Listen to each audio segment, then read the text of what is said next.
ओए खुशबू समरना जी ककरी भली तो में सचल जू सिटरूं भी धड़कन पयूं तो में बेदल जू वायूं भी करकन पयूं तो में सामीअ जा मटका भी भरजन पया तो में ख्वाबन जा खुटका भी भरजन पया तो में वण वण जा वाका भी बुधजन पया तो में सोचुन जा भुड़का भी बुधजन पया तुझी अज़मत जे आडो झुकन थियूं सदियूं तेज तूफान तकड़ियूं वहन थियूं नदियूं तुझे मुर्की त मेहरान मुर्की पवे तुझे भड़की त मेहरान भड़की पवे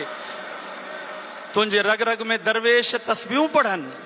तुझे चक चक ते कतियूं सितारा उड़न तुझे विख्यू किते वासींग नाचू नचन तुझा मेला नफीलूं नगारा वजन तुझा नांगा मलंगा धमालू हणन तुझे मस्तन जी मस्ती अलसी थिए शाल खुशहाल पंहिंजी ही बस्ती थिए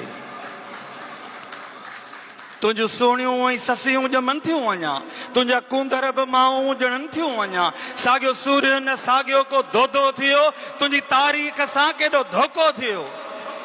ज़हन साॻियो मगर अंदर साॻियो न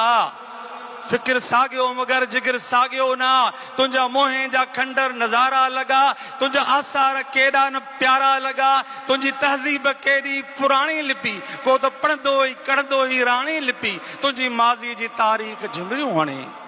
तुंहिंजी माज़ीअ जी तारीख़ झिमरियूं हणे हाल तुंहिंजो न तोखे न कंहिंखे वणे तोखां कहिड़े ज़ुल्म जी कहाणी पुछां छा कहाणी आहे पंहिंजी पुॼाणी पुछां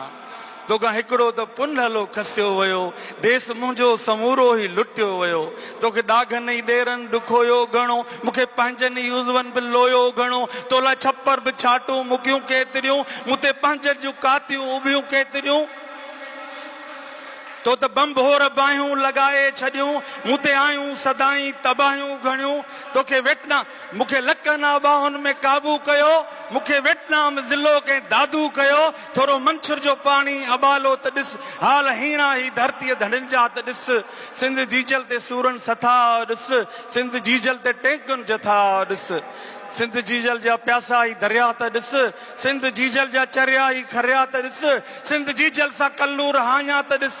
सिंध जीजल जा थिया जेके भाङा त ॾिस तोखां कहिड़े ज़ुल्म जी कहाणी पुछां